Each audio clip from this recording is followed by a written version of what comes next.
نحمده ونستعينه ونستغفر به ونتوكل عليه ونعوذ بالله من شرور أنفسنا ومن سيئات أعمالنا من يهده الله فلا مضل له ومن يضلل فلا هادي له وأشهد أن لا إله إلا الله وحده لا شريك له وأشهد أن محمدا عبده ورسوله أرسله بالهدى ودين الحق ليظهره على الدين كله ولو كره المشركون اللهم صل على محمد وعلى آل محمد كما صليت على إبراهيم وعلى آل إبراهيم وبارك على محمد وعلى آل محمد كما باركت على إبراهيم وعلى آل إبراهيم إنك حميد مجيد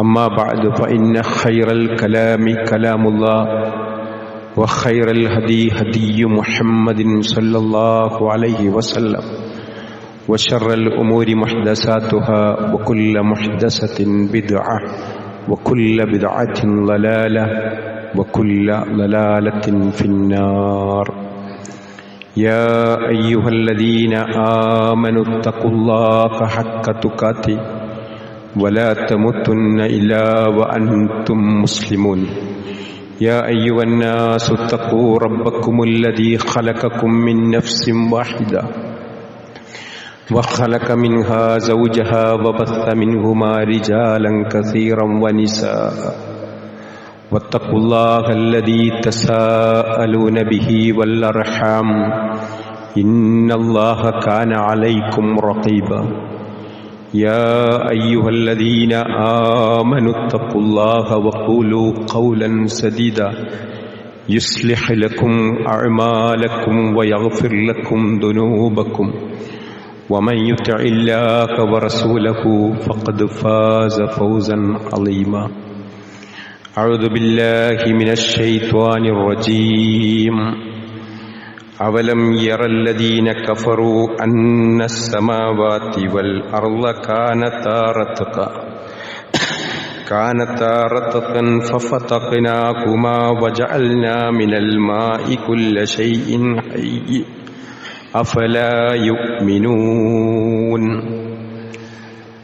സത്യവിശ്വാസികളെ വിശ്വാസിനികളെ അള്ളാഹുവിൻ്റെ നിയമനിർദ്ദേശങ്ങൾ ജീവിതത്തിലുടനീളം പാലിച്ച് റബ്ബിൻ്റെ ഇഷ്ടദാസന്മാരാകാൻ സദാ ശ്രദ്ധിച്ചുകൊണ്ട് വിശുദ്ധമായ തഖ്വയിലധിഷ്ഠിതമായൊരു ജീവിതം നയിക്കാൻ അള്ളാഹു നമുക്കെല്ലാവർക്കും തൗഫീക്ക് നൽകി അനുഗ്രഹിക്കുമാറാകട്ടെ.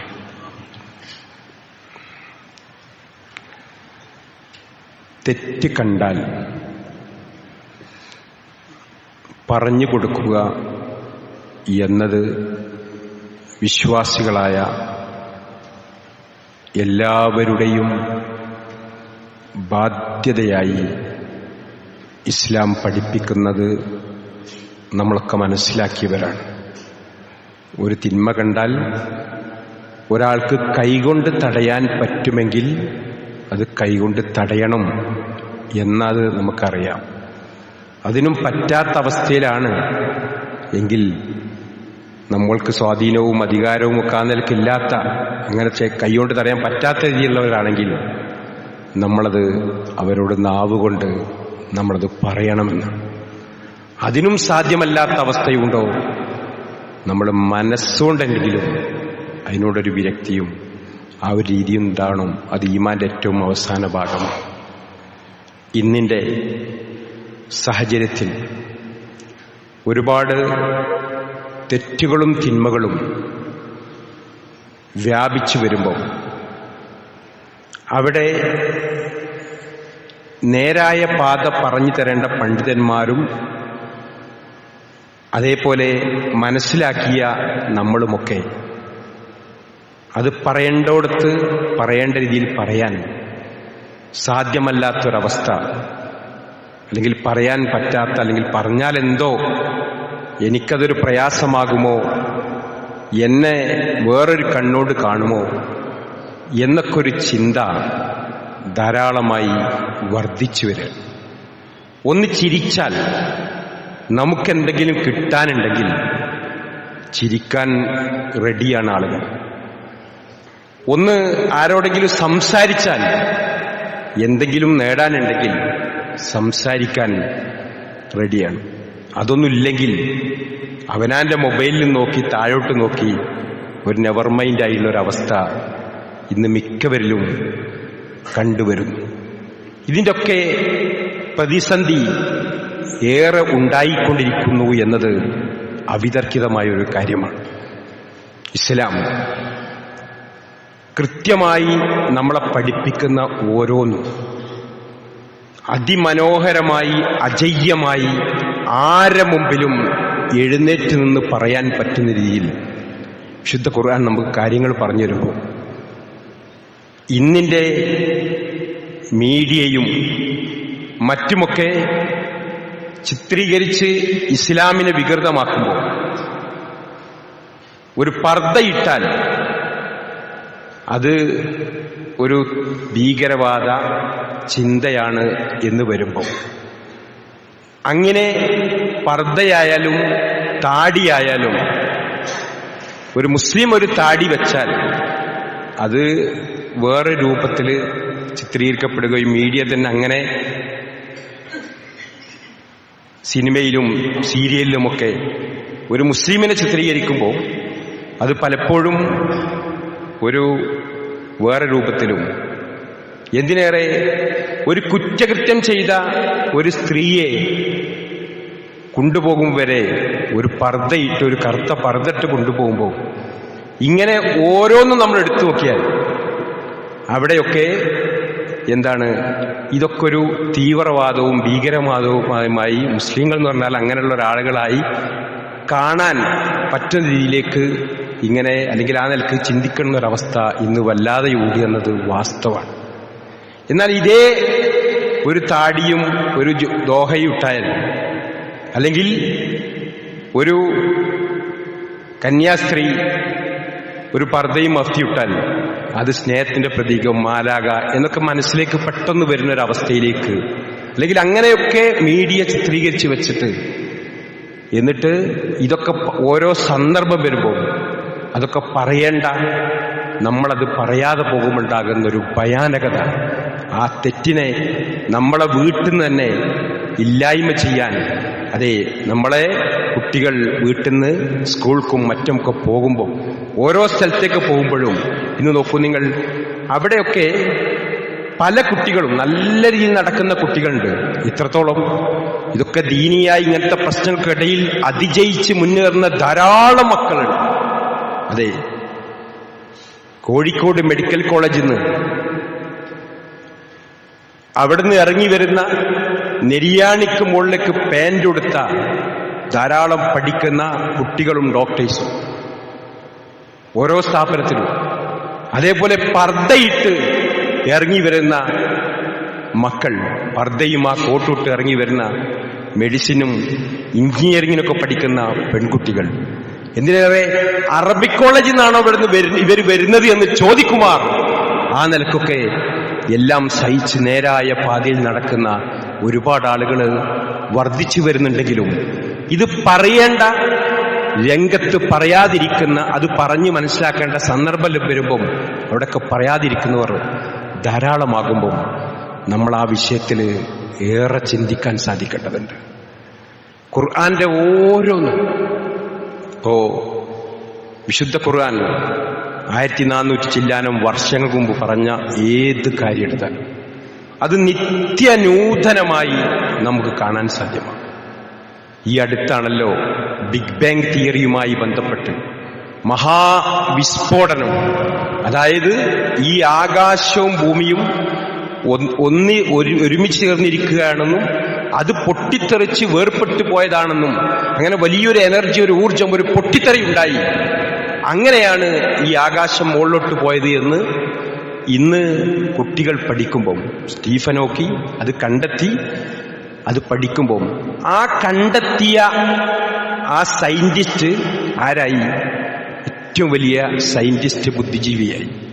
ന്യൂട്ടൻ ആപ്പിൾ താഴോട്ട് വന്നപ്പം ആ ഗുരുത്വാകർഷണ ബലം കണ്ടെത്തിയപ്പം ആ കണ്ടെത്തിയ ആള് ഏറ്റവും വലിയ സയന്റിസ്റ്റായി. എന്നാൽ ഇത് ഉണ്ടാക്കി വെച്ച ഒരാൾ, ഇതിങ്ങനെ ഈ ആകാശവുമായും പൊട്ടിത്തെറിപ്പിച്ച ഒരാൾ, ആ ശക്തി, ആ പടച്ചോനെ പറ്റിയൊരു വാക്ക് നമുക്ക് ശാസ്ത്രം പറഞ്ഞു തരില്ല എന്നുള്ളത് വാസ്തവമാണല്ലോ. എന്നാൽ വിശുദ്ധ ഖുർആൻ ഇതൊക്കെ ഈ അടുത്ത് തെളിയിച്ചതാണെങ്കിൽ അവലം യറല്ലദീന കഫറു, സത്യനിഷേധികൾ മനസ്സിലാക്കുന്നില്ലേ? ഖുർആന്റെ ഒരു വല്ലാത്ത ചോദ്യം. അതെ, ഇതൊക്കെ തെളിയിക്കുന്നവർ അവരാരായിരിക്കും? അവരെക്കുറിച്ച് ഖുർആൻ പറയണം, അവരൊക്കെ നിഷേധികൾ. നോക്കൂ നിങ്ങൾ, ഇതൊക്കെ പഠിപ്പിച്ചവർ, ഇതൊക്കെ പഠിച്ചവർ, അവര് മനസ്സിലാക്കുന്നില്ലേ? അന്നസ്സമാവാതി വൽ അർള, ഈ ആകാശങ്ങളും ഭൂമിയും കാനത്താറത്തുഖൻ, അത് ഒട്ടിപ്പിടിച്ചിരിക്കുന്നു, ഒട്ടിച്ചേർന്ന്, അതിങ്ങനെ ശരിക്ക് ചേർന്ന് ഒട്ടിപ്പിടിച്ചിരിക്കുന്നു. നാം അതിനെ വേർപ്പെടുത്തുകയാണ് ഉണ്ടായത്.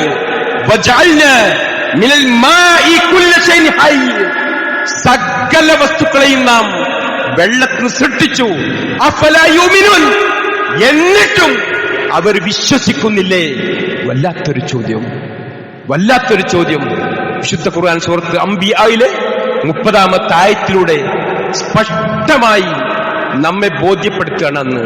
അത്രയും കൃത്യമായി ഖുർആൻ നമുക്ക് പറഞ്ഞു തരുമ്പോൾ, അതെ, ഇതൊക്കെ കണ്ടെത്തിയവർ വലിയ ആളുകളും ഇതൊക്കെ ഉണ്ടാക്കി വെച്ച പടച്ചോനെ പറ്റിയൊരു വാക്ക് മിണ്ടാതെയുമാണ് കാര്യങ്ങൾ നീങ്ങുന്നത്. അവിടെയാണ് ഓരോന്നിനെക്കുറിച്ചും നമ്മുടെ ബാധ്യത വർദ്ധിച്ചു വരുന്നത്. അതെ, കൃത്യമായി പറഞ്ഞു കൊടുക്കേണ്ട ഉത്തരവാദിത്വം വർദ്ധിച്ചു വരുന്നത്. വിശുദ്ധ ഖുർആൻ ഓരോന്നും നമുക്ക് പറഞ്ഞുതരാം. അതായത് നമ്മുടെ തൊലികളൊക്കെ കരിഞ്ഞു പോകുമ്പോൾ അവിടെ നരകാഗ്നിന്ന് വീണ്ടും തൊലി നൽകും. അത് നിങ്ങൾക്ക് വേദന അനുഭവിക്കാനാണ്. ഇല്ലദിന കഫറു ബി ആയാതിനാ സൗഫ നുസ്ലിഹിം നാറ. നമ്മുടെ തെളിവുകളെ നിഷേധിച്ചവരെ നാം നരകത്തിലിട്ട് ഇങ്ങനെ കരിക്കുമ്പം ബദ്ദൽനാ ജുലുദും ഗൈറ ജുലുദിൻ, തൊലിക്ക് പകരം വീണ്ടും തൊലി നൽകിക്കൊണ്ടേയിരിക്കും. ലിയദൂഖുൽ അദാബ്, അവർക്ക് വേദന അനുഭവിക്കാൻ, ശിക്ഷ ആസ്വദിക്കാൻ എന്ന് ഖുർആൻ പറഞ്ഞു വരുമ്പോൾ, അതെ, ഇത് തെളിയിച്ച ഡോക്ടറോട്, തായ്ലൻഡിലെ ഡോക്ടറോട് ഈ ആയത്ത് അങ്ങോട്ട് കാണിച്ചു കൊടുക്കുമ്പോൾ, വിശുദ്ധ ഖുർആന്റെ ആയത്ത് അയാൾ കാണുമ്പോൾ അദ്ദേഹം പറഞ്ഞു പോയല്ലോ, അതെ, നമുക്കറിയാലോ, നമ്മുടെ തൊലിയാണ് വേദന അറിയുന്നത്. തൊലി കരിഞ്ഞു പോയാൽ, കത്തിപ്പോയാൽ, മൊത്തം തൊലി കത്തിപ്പോയാൽ വേദന ഉണ്ടാവൂല. അപ്പൊ ഇസ്തിരിപ്പെട്ടിയോണ്ടോ മറ്റോ പൊള്ളുമ്പം പുറത്ത് തൊലി ഉണ്ടായിട്ടാണ്, ബൈക്കിന്റെ സൈലൻസറിൽ പൊള്ളുമ്പോ നമുക്ക് പുറത്ത് തൊലി ഉണ്ടായിട്ടാണ് വേദന. ആ തൊലി പൂർണ്ണമായി കത്തിയാൽ വേദനയേ ഉണ്ടാവൂല എന്ന് തെളിയിച്ച തായ്ലൻഡ് ഡോക്ടർക്ക് ഈ ഖുർആന്റെ ആയത്ത് കാണിച്ചു കൊടുത്തപ്പോ അദ്ദേഹം പറഞ്ഞു, നരകം സത്യമാണ്, എനിക്ക് മുമ്പ് ആരുത് തെളിയിച്ചിട്ടില്ല, അതുകൊണ്ട് നരകവും സ്വർഗവും സത്യമാണെന്ന് ബോധ്യപ്പെട്ട് ആ ഡോക്ടർ മുസ്ലിം ആകുകയാണ്. അതെ, ആയത്ത് നമ്മൾ കാണുകയാണ് അല്ലെ, തൊലി കരിഞ്ഞു പോകുമ്പോഴൊക്കെ വീണ്ടും തൊലി നൽകും, അവർക്ക് വേദനയുണ്ടാകാൻ എന്ന് മദ്രസയിൽ നിന്ന് പഠിക്കുമ്പം നമുക്കത് ശരിക്കും ഉൾക്കൊള്ളാൻ കഴിയില്ല. എന്നാൽ ഈ ആയത്തോ സൂറത്ത്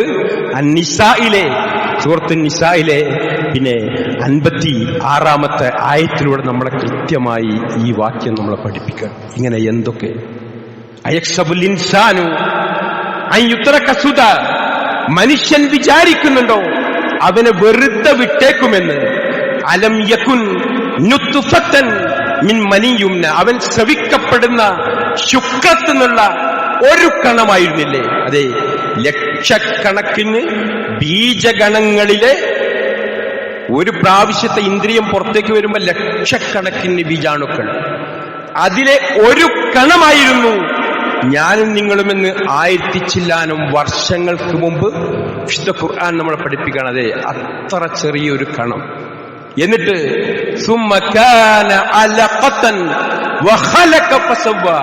അവനെ സൃഷ്ടിച്ച് ശരിപ്പെടുത്തി. ആ സൃഷ്ടിച്ച് ശരിപ്പെടുത്തിയ ആ ഫീ ഖറാറി മഖീൻ, ഭദ്രമായ ആ ഗർഭാശയത്തിൽ നിന്ന് അവരെ സൃഷ്ടിച്ച് ശരിപ്പെടുത്തുകയും എന്നിട്ട് ഫജഅല മിൻഹു സൗജൈനി ദക്കറ വൽ ഉൻസ, ആണും പെണ്ണുമാകുന്ന ഇണകളാക്കി അവനെ നാം സൃഷ്ടിച്ചു. അതൊക്കെ ഈ ബീജാണുവെന്നാണ്. എക്സും വഴിയും ആ ആണും പെണ്ണും അത് പുരുഷന്റെ ബീജാണുവെന്നാണെന്ന് തെളിയിക്കപ്പെടുന്ന അതൊക്കെ നമുക്ക് ഇന്ന് ബോധ്യമായിട്ടും ഇത്ര അജയ്യമായി ഇസ്ലാം നമ്മുടെ മുമ്പിൽ നിൽക്കുമ്പം അതേ ആരോടും തുറന്ന് കാണിച്ചു കൊടുക്കാൻ വിശുദ്ധ ഖുർആന്റെ ആയത്ത് നമ്മളെ പഠിപ്പിക്കുമ്പം അയക്സബുൽ ഇൻസാനു അല്ലൻ നജ്മഅ ഇലാമ, മനുഷ്യൻ വിചാരിക്കുന്നുണ്ടോ അവന്റെ എല്ലുകളെ നാം ഒരുമിച്ച് കൂട്ടുകയില്ല എന്ന്. ബല, അതേ, ഖാദിരീന അലാ അൻ നുസവ്വിയ ബനാന, അവന്റെ വിരൽ തുമ്പുകളെ പോലും ശരിപ്പെടുത്തുവാൻ കഴിവുള്ളവനായിരിക്കെ ആധാരത്തിന് ഒപ്പുവെക്കാൻ തുടങ്ങിയിട്ട്, വിദഗ്ധ കള്ളൻ ചുമലിൽ കൈവച്ചാൽ അതുപോലത്തെ ഒരു കൈയില്ല എന്ന് പറയാൻ തുടങ്ങിയിട്ട് 300 കൊല്ലം അത്രല്ല പഴക്കമുള്ളൂ. എന്നാൽ വിശുദ്ധ ഖുർആൻ അന്ന് പറയാണ്, മനുഷ്യ നിന്റെ ഓരോ വിരൽത്തുമ്പോഴും വ്യത്യസ്തമായി സൃഷ്ടിച്ചത് ഇതൊരു ശാസ്ത്രീയ സത്യം നമ്മളെ പഠിപ്പിക്കാനല്ല, മറിച്ച് അത്രയും കോടാനുകോടി മനുഷ്യന്മാർ, മരിച്ചവരും ജീവിച്ചിരിക്കുന്നവരും ജനിക്കാനുള്ളവരും, ഒരാളെപ്പോലും വിരൽ മറ്റൊരാളെപ്പോലെ ആവില്ല എന്ന് ഖുർആൻ നമ്മളെ പഠിപ്പിക്കുമ്പം, ശാസ്ത്രീയ ഇത് തെളിയിക്കുമ്പം ഒരു ശാസ്ത്രീയ സത്യം പഠിപ്പിക്കാനല്ല, മറിച്ച് ഇതെന്തിനാണെന്ന് പറഞ്ഞത്, ഇതേ മനുഷ്യൻ വിചാരിക്കുന്നുണ്ടോ അവന്റെ എല്ലുകളെ നാം മരിച്ച് മണ്ണായി മണ്ണിൽ ലയിച്ച് ദ്രവിച്ച്, അതുകൊണ്ടാണല്ലോ നമ്മൾ മറമാടുന്ന സെമിത്തേരിയും ചുടലപ്പറമ്പും ശ്മശാനവും പള്ളിപ്പറമ്പും ഒന്നും അറിയാത്തെന്തുകൊണ്ടാ? ഒരു 50-60 കൊല്ലം കഴിയുമ്പോൾ അടുത്ത ആളാടെ വെക്കും. അതേ, ഒക്കെ മണ്ണായി പോയി. അങ്ങനെ ആയിട്ട് അവനെ വീണ്ടും ഉയർത്തെഴുന്നേൽപ്പിക്കുന്ന ഗണിച്ചു പോയോ? ബല ഖാദിരീന അലാ അൻ നുസവ്വിയ ബനാന, അവന്റെ വിരൽത്തുമ്പോൾ ശരിപ്പെടുത്താൻ കഴിവുള്ളവനായിരിക്കെ. നോക്കൂ നിങ്ങൾ, എത്ര വ്യത്യാസം ഓരോരുത്തരെയും തിരിച്ചറിയാൻ. എന്തിനേറെ നമ്മുടെയൊക്കെ വിയർപ്പ് വ്യത്യാസം. എന്റെ മണമല്ല നമ്മൾ ഓരോരുത്തർക്കും. അതുകൊണ്ടല്ല പോലീസ് നായ നമ്മൾ തന്നെ കണ്ടെത്തണം. നമ്മളെ കണ്ണ് എയർപോർട്ടിൽ ഓരോരുത്തർക്കും വ്യത്യാസം. എന്തൊക്കെ വ്യത്യാസം, എല്ലാം വ്യത്യസ്തം. നമ്മുടെ മുടി, ഈ ജുമായക്കൂടി എല്ലാവരുടെയും മുടി ഒന്നായിട്ട് കളഞ്ഞു. എല്ലാവർക്കും കൂട്ടിക്കുഴച്ചാൽ അതിനെന്ത് ചെയ്യാൻ പറ്റും? ഓരോരുത്തരുടെ മുടി, ആ തൊഴിഞ്ഞു പോയൊരു മുടിയിന്ന് നമ്മൾ അറിയാൻ ഒരു DNA ടെസ്റ്റ് കൊണ്ട് സാധിക്കുമെങ്കിൽ, മനുഷ്യ ഇങ്ങനെയൊക്കെ ശ്രദ്ധിച്ചിട്ടുണ്ടെങ്കിൽ നിന്നെ ഒരുമിച്ച് കൂട്ടാൻ, ഇനിയും ഉയർത്തെഴുന്നേൽപ്പിക്കാൻ പ്രയാസമുണ്ടാവില്ല എന്ന് വ്യക്തമായി പഠിപ്പിക്കാനാണല്ലോ ഇതെല്ലാം. എന്നിട്ട് ഇതിന്റെ അനുയായികളായ നമ്മൾ ഇതൊക്കെ ബോധ്യപ്പെട്ടിട്ടും ഓരോ പ്രശ്നങ്ങളുണ്ടാകുമ്പോൾ ഇത് കൃത്യമായി പറഞ്ഞു കൊടുക്കേണ്ട ഉത്തരവാദിത്തമുള്ള നമ്മൾ അത് നിർണയിക്കാതെ പോയാൽ എന്തായിരിക്കും നമ്മളെ അവസ്ഥ? ഗൗരവമേറി ചിന്തിക്കണം.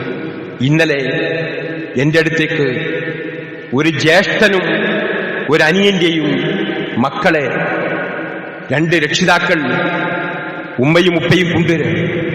ഈ കുട്ടികൾ ലഹരി ഉപയോഗിക്കുന്നുണ്ടോ എന്നെങ്കിൽ സംശയമുണ്ട്. തിരിച്ചറിയണം, എങ്ങനെയാണ് അവർ ഉപയോഗിക്കുന്നുണ്ടോ അല്ലെന്ന് അറിയണം. അതിനെന്താണ് വഴി എന്നാണ് അവരുടെ ചോദ്യം. കുട്ടികൾ പറഞ്ഞു, ഞങ്ങൾ എന്ത് ടെസ്റ്റ് ചെയ്തോളി, ഞങ്ങൾ ഉപയോഗിക്കണില്ല. ഇവര് പറഞ്ഞു, ഇവരുടെ സിഗരറ്റ് കിട്ടി, പലതും ഉണ്ടായിട്ടുണ്ട്, എന്നാൽ ഞങ്ങൾക്ക് ഉറപ്പില്ല, അതുകൊണ്ട് അറിയണം. നോക്കൂ നിങ്ങൾ, ഇങ്ങനെ പറയുന്ന ആളുകൾ, അതെ, ഏട്ടന്റെയും അനിയന്റെയും മക്കളാണ്, 2 മാതാപിതാക്കളാ കൊണ്ടുവരുന്നത്. അപ്പൊ ഞാൻ അവരോട് ചോദിച്ചു, എപ്പോഴാണ് ഈ കുട്ടി ഉറങ്ങാറുള്ളത്? ഒരു 2 മണി 1 മണിയൊക്കെ ആവും. എപ്പോഴാണ് ഉണരല്? സ്കൂളിൽ നിന്ന് 8 മണിക്ക് ഉണരല്, അല്ലെങ്കിൽ 10-11 മണിയാവും. 2 മക്കൾ. അപ്പൊ ആ കുട്ടിയുടെ അഡിഷനാണ് എന്ന് നിങ്ങൾ ഉറപ്പിച്ചോളി. തോനെ ചെക്കിങ്ങിന് പോണ്ട. നോക്കൂ നിങ്ങൾ. എന്നിട്ട് ഈ കുട്ടിയുടെ പിതാക്കൾ സുബൈക്ക് പള്ളിയിൽ പോകാറുണ്ടോ ചോദിച്ചു. ഇല്ല. ആ ഉമ്മമാരുടെ ഡ്രസ്സ് ഇസ്ലാമികമല്ല. അതെ, ഇതൊക്കെ പറഞ്ഞു കൊടുത്തപ്പോൾ അവർക്ക് ബോധ്യമാകാണ് ഇതിനൊക്കെ പരിഹാരത്തിന് എന്തേ ഉള്ളൂ യഥാർത്ഥ മുസ്ലിമായി ജീവിക്കുക. കുട്ടികളും നമ്മളുമൊക്കെ നേരത്തെ ഉറങ്ങുക, നേരത്തെ ഉണരുക, ഇസ്ലാമിന്റെ ഡ്രസ്സ് ധരിക്കുക. നോക്കിങ്ങള്, ബാക്കിയുള്ളൊക്കെ റെഡിയാണ്. ഇപ്പോ നഴ്സുമാര് ആശുപത്രിയിലേക്ക് വെള്ള വസ്ത്രം ധരിച്ച് പോണെന്ന് പറഞ്ഞാൽ എല്ലാ നഴ്സുമാരും ആ കോട്ട് വെള്ള വസ്ത്രം ധരിച്ചിട്ട് നഴ്സും ഡോക്ടറും ഒക്കെ പോണത് അല്ലേ?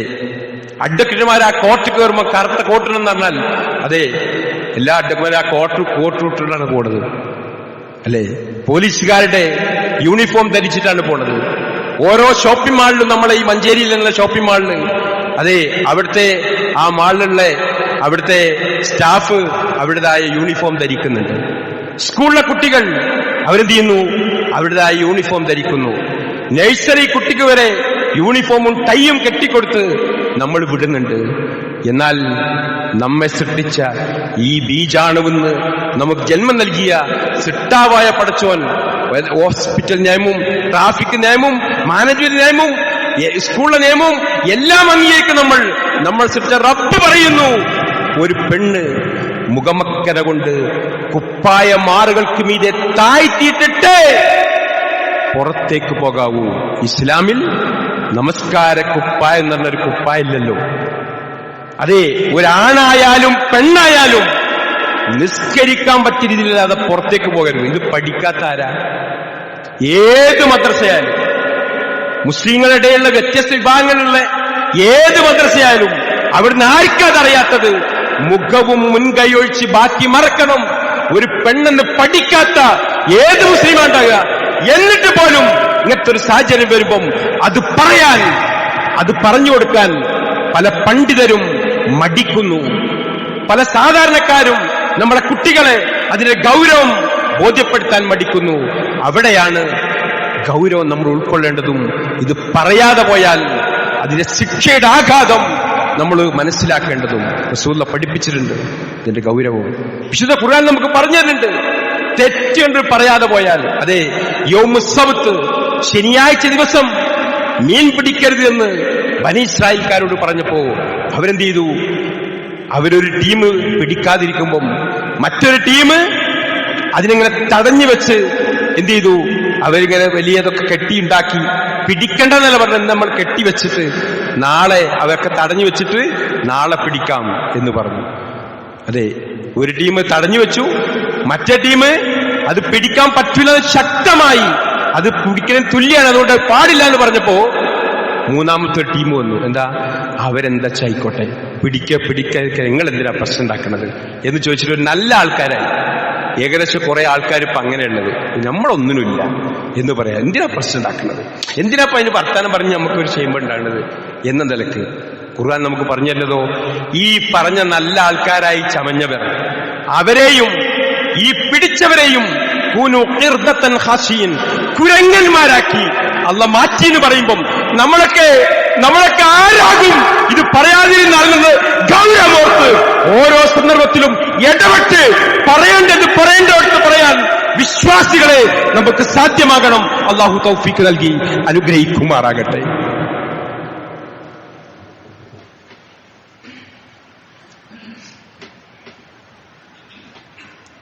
അൽഹംദുലില്ലാ الذي هدانا لهذا وما كنا لنهتدي لولا أن هدانا الله اللهم صل على محمد وعلى آل محمد أيها الناس اتقوا الله ولا تموتن إلا وأنتم مسلمون. ഒരിക്കൽ കൂടി അള്ളാഹുവിൻ്റെ നിയമനിർദ്ദേശങ്ങൾ ജീവിതത്തിലുടനീളം പാലിച്ച് റബ്ബിൻ്റെ അനുഗ്രഹത്തിന് പാത്രീഭൂതമാകുന്ന യഥാർത്ഥ സജ്ജനങ്ങളിൽ ഉൾപ്പെടാൻ സദാ ശ്രമിക്കണേ എന്ന് ഓർമ്മപ്പെടുത്താൻ അള്ളാഹു തൗഫീഖ് നൽകി നമ്മയും കുടുംബത്തെയും അനുഗ്രഹിക്കുമാറാകട്ടെ. അദ്ദുന്യ സിജ്നുൽ മുഅ്മിൻ വ ജന്നത്തുൽ കാഫിർ.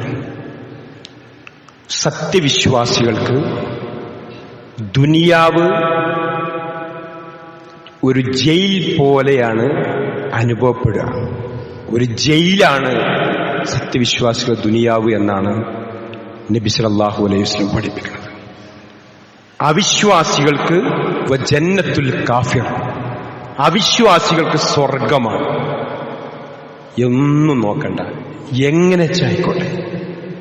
ഈ ഒരു മൈൻഡിലാണ് അവിശ്വാസികളുണ്ട്. നമ്മളെതിലാ പെടുക എന്ന് ആലോചിച്ചാൽ, നമ്മളിങ്ങനത്തെ ഓരോ പ്രശ്നം വരുമ്പം എങ്ങനെയാണ് നമ്മുടെ നിലപാടും സ്റ്റാൻഡും എന്നത് വളരെ ഗൗരവമായി ആലോചിക്കേണ്ടതാണ്. അതായത് അവിശ്വാസികൾക്ക് ഒന്നും പ്രശ്നമല്ല. നമ്മളെ കുട്ടി, ഇന്നൊരു പെൺകുട്ടി ഡ്രസ്സിന്റെ രീതി എങ്ങനെ, ആണുങ്ങളത് നെരിയാണിക്ക് താഴോട്ട് പോകരുത് നമുക്കറിയാം, അവിടെ ഒരു ഗൗരവമല്ല. ഒരു പെൺകുട്ടി ഡ്രസ്സോ അവരെ പാൻ്റൊക്കെ കയറ്റി അവരെ കാലൊക്കെ കണ്ടുകൊണ്ടാണ് ഇന്ന് പല കുട്ടികളും കോളേജിലേക്കും സ്കൂൾക്കും പോകുന്നത്. അതാണ് അങ്ങനെ ഓരോന്നിടത്തും അത് പറയേണ്ടത് ആരാ? രക്ഷിതാക്കളായ നമ്മളാണ്. അതെ, ഒരുപാട് ആളുകൾ നന്നായി വരുന്നുണ്ട്, ഒരുപാട് ആളുകൾ നേരെ പോകുന്നുണ്ട്, പക്ഷെ പോകാത്ത കുറെ ആളുകളുണ്ട്.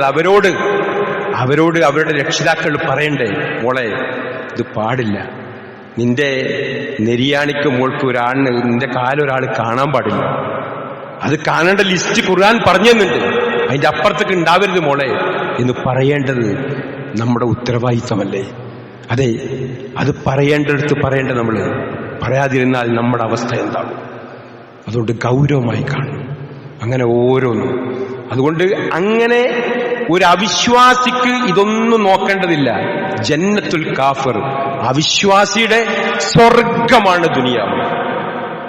എന്നാൽ വിശ്വാസിക്കോ തീക്കണലിൽ നിൽക്കും പോലെ, അതെ, തീക്കട്ട കൈ പിടിച്ചവനെ പോലെ ഇങ്ങനെയൊക്കെ ആവേണ്ടി വരും. നല്ല പ്രയാസം ഉണ്ടാവും. ആ പ്രയാസം ഉണ്ടാവും വിചാരിച്ചിട്ട് നമ്മൾ ഇത് പറയാതിരിക്കാൻ പാടില്ല. വ്യക്തമായി പറഞ്ഞു കൊടുക്കണം. ഒരുപാട് പ്രശ്നങ്ങൾ ഇസ്ലാമിന് നേരെ വന്നുകൊണ്ടേയിരിക്കും ഓരോന്നും. എന്നാൽ ഇവരൊക്കെ മുട്ടുമടക്കുന്ന ധാരാളം രംഗങ്ങൾ ഖുർആന്റെ ആയത്തിലൂടെ ഇങ്ങനെ പോകുമ്പം, ഹദീസുകൾ വിശദീകരിച്ചു കൊടുക്കുമ്പം ആളുകൾക്ക് ബോധ്യമായി മാറിക്കൊണ്ടിരിക്കുന്ന നല്ലൊരു കാഴ്ചയും നമ്മൾ കാണുകയാണ്. ഓരോ ഇഷ്യൂ വരുമ്പോഴും ആ ഇഷ്യൂസിലെല്ലാം ആളുകൾക്ക് യഥാർത്ഥ ദീൻ പഠിക്കാൻ ഉള്ള അവസരങ്ങൾ ധാരാളമായി ഉണ്ടാകുകയാണ്. എന്ത് പ്രശ്നം ഉണ്ടായാലും. ഇപ്പൊ കൊറോണ വന്നപ്പോ നമ്മള് ആ സാനിറ്റൈസർ വെച്ച് കൈ കഴുകിയ രീതി, എല്ലായിടത്തും ടാപ്പ് വെച്ചു, എന്നിട്ട് എന്ത് ചെയ്തു, കൈയിന്റെ എല്ലാ ഇടയും കഴുകി, കൃത്യമായിട്ട് കഴുകി. എങ്ങനെ? നമ്മൾ ഉദു എടുക്കും പോലെ. ഇതൊരു മുസ്ലിമിന് 5 നേരം ഇങ്ങനെ കഴിയും, ഓരോ കാലിന്റെ ഇടയും കഴുകണം എന്ന് പഠിപ്പിച്ച മതം ഇസ്ലാം. ഇത് കണ്ട ആൾക്കാർ മുസ്ലിങ്ങളായ ധാരാളം പേരുണ്ട് ഈ ഒരു കൊറോണ വന്നിട്ട്. അങ്ങനെ ഓരോ ഇഷ്യൂ വന്നപ്പോഴും, ഇവിടെ കഴിഞ്ഞു പോയ ഏത് ഇഷ്യൂ വന്നപ്പോഴും അവിടെയൊക്കെ ഇസ്ലാമിനെ പഠിച്ചു ആളുകൾ. എന്തിനേറെ, ഒരു പെണ്ണിനെ, ഒരു അന്യ സ്ത്രീയെ നോക്കുന്നിടത്ത് പോലും, അതെ, കുല്ലിൽ മുഅ്മിനീന, സത്യവിശ്വാസികളെ, അവരുടെ ദൃഷ്ടികൾ താഴ്ത്തണം, ഗുഹ്യാബകൾ കാസൂക്ഷിക്കണം, അതവർക്ക് പരിശുദ്ധമായതാണ് എന്ന് സൂറത്ത് നൂറിലെ 30-ാമത്തെ ആയത്ത്. 31-ാമത്തെ ആയത്ത് വീണ്ടും മുഅ്മിനാത്തി, സത്യവിശ്വാസിനികളോടും പറയണം അവരുടെ ദൃഷ്ടി താഴ്ത്തണം, ഗുഹ്യാബം കാസൂക്ഷിക്കണം, അവരുടെ ഭംഗിന്ന് പ്രത്യക്ഷമായത് വെച്ച് മറ്റൊന്നും വെളിപ്പെടുത്താതിരിക്കണം, അവരെ മുഖമക്കന അലാജീവിനെ പായമാർക്കും ഇതേ താഴ്ത്തിയിട്ട് കൊള്ളണം. എന്നിട്ട് ലിസ്റ്റ് പറയണം. ഒരു ഭർത്താവ്, അങ്ങനെ പിതാവ്, ആങ്ങള, പെങ്ങള്, ഇങ്ങനെ തുടങ്ങി അതിന്റെ അപ്പുറത്തേക്ക്, അതേ, മുസ്ലിങ്ങളുടെ സ്ത്രീകൾ, പിന്നെ അതേപോലെ ലൈംഗിക ഇതൊന്നും അറിയാത്ത ചെറിയ കുട്ടികൾ, അങ്ങനത്തെ അവരുടെ ആ ലിസ്റ്റിന്റെ അപ്പുറത്തേക്ക് അവരുടെ ഭംഗി അവർ കാണിച്ചു കൊടുക്കാൻ പാടില്ല. അവർ കാലിട്ടടിക്കരുത്, പാദസരക്ക് കുലുക്കി നടക്കരുത്, അതൊക്കെ പ്രശ്നം ഉണ്ടാക്കും എന്ന് പറഞ്ഞ് കൃത്യമായിട്ട് ആണ് പെണ്ണിനെ കണ്ടാലും പെണ്ണാണിനെ കണ്ടാലും താഴോട്ട് നോക്കണം. അതെ, കോടതി വിധി വന്നു 14 സെക്കൻഡ് നോക്കിയാൽ എന്തായി? അത് ശിക്ഷാർഹമാണ്. നോക്കിയാൽ ഖുർആൻ എന്ന് പറഞ്ഞതൊക്കെ ഓരോന്നെടുത്തു. എന്നിട്ട് ഇത്രയും നല്ല ഒരു അജയ്യമായ ഈ ഇസ്ലാം നമ്മുടെ കയ്യിലുണ്ടായിട്ട് ഇത് തുറന്ന് കാട്ടേണ്ട നമ്മൾ, അതെ, അത് നമ്മുടെ ഒക്കെ ബാധ്യതയാണ്. ആ ബാധ്യത നിർവഹണം, അതിന്റെ ഭാഗമായിട്ടാണ് ഡയലോഗ്. ഇതാ നാളെ അരീക്കോട് 4 മണി മുതൽ, അസ്ർ നമസ്കാരം കഴിഞ്ഞ ഉടനെ മുതൽ തുടങ്ങാണ് 10 മണി വരെ. ആളുകൾക്ക് ഇത് പറഞ്ഞു കൊടുക്കുകയാണ്, ബോധ്യപ്പെടുത്തി കൊടുക്കുകയാണ്. അതെ, പലരും ഇത് കൃത്യമായി തുറന്ന് പറയാൻ മടിക്കുമ്പം, പണ്ഡിതർ ഇത് പറഞ്ഞു കൊടുക്കാൻ വേണ്ടി വിസമ്മതം കാണിക്കുമ്പം ഇതാ കൃത്യമായിട്ട് ബോധ്യപ്പെടുത്തുകയാണ്. കുടുംബസമേതം ഈ ജുമാഅത്ത് ഖുത്ബ കേൾക്കുന്ന എല്ലാവരും ഇതൊക്കെ പോയി കേൾക്കണം സഹോദരങ്ങളെ. യഥാർത്ഥ ദീൻ പഠിക്കുകയും അത് നമ്മുടെ കുടുംബത്തിൽ പ്രചരിപ്പിക്കുകയും തെറ്റിദ്ധാരണകൾ അകറ്റിക്കൊടുക്കുകയും തെറ്റിദ്ധരിച്ചവരെ നേരിന്റെ പാതയിലേക്ക് കൊണ്ടുവരാനുള്ള കരുത്തും നമ്മൾ ഓരോരുത്തരും ആർജിച്ചെടുത്താലേ നമുക്ക് പരലോകത്ത് വിജയിക്കാൻ സാധ്യമാകുള്ളൂ. അങ്ങനത്തെ ഒരു ഉമ്മത്താകാൻ നമുക്ക് കഴിയണം. കുൻതും ഖൈറ ഉമ്മ, നിങ്ങളാണ് ഖൈറ ഉമ്മ, ഖൈറ ഉമ്മത്താണ് നമ്മൾ. അത് എന്തുകൊണ്ടതായത് തഅ്മുറുൽ മഅറൂഫ് വതൻഹൗനൽ മുൻകർ, നന്മ കൽപ്പിക്കുകയും തിന്മ വിരോധിക്കുകയും ചെയ്യുമ്പോഴാണ് ആ ഖൈറ ഉമ്മത്ത്. നമ്മൾ അതില്ലെങ്കിൽ ഈ ഉമ്മത്ത് ഖൈറ ഉമ്മത്താവൂല. അതുകൊണ്ട് നമ്മൾ ഈ ഡ്യൂട്ടി നിർവഹിക്കണം. വസ്ത്രം അലക്കുന്നത് വസ്ത്രത്തിൽ അഴുക്ക് പോകാനാണെങ്കിൽ ആ അലക്കുമ്പോൾ നമ്മുടെ കൈയും വെളുക്കുന്നത് പോലെ ഈ ഡ്യൂട്ടി നിർവഹിക്കും നമ്മളും നമ്മുടെ കുടുംബവും നമ്മുടെ സമൂഹവും. ഇത് ബോധ്യപ്പെട്ട് അവർക്ക് കൃത്യമായി തെറ്റിദ്ധാരണകൾ മാറാനും യഥാർത്ഥ ഇസ്ലാം മനസ്സിലാക്കാനും സഹായകമാകും എന്ന് നമ്മൾ ഉൾക്കൊള്ളണം. എന്ത് പടച്ചോൻ, എന്ത് പരലോകം എന്നൊക്കെ ചോദിച്ച് ആ നിലക്ക് നടക്കുന്നവരൊക്കെ നിസ്സഹായമാകുന്ന ഒരവസ്ഥയാണല്ലോ മരണം.